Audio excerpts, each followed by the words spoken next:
Стъпка 1. Извадете прозрачния плик и торбичката за проба. Обърнете внимание на номера на торбичката. Започвате с номер 0. Отворете капачката на торбичката за проба и я поставете към прозрачния плик.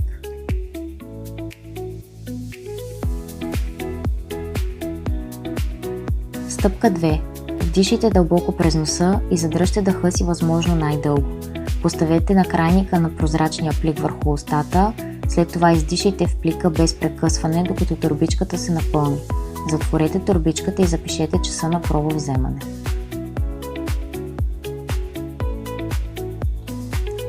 След като издишате в първата нулева торбичка, приемете субстрата – глюкоза, лактоза или фруктоза с около 200-250 мл вода.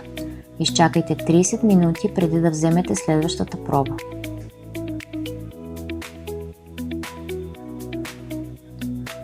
Повторете стъпки 1 и 2 с останалите торбички, като ги използвате последователно според номерацията им.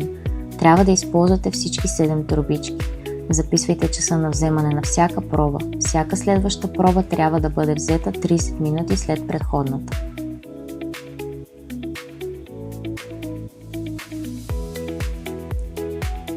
Поставете всички торбички за проби, прозрачния плик, както и ръководството за потребителя в транспортната торбичка и ги изпратете за анализ възможно най-бързо.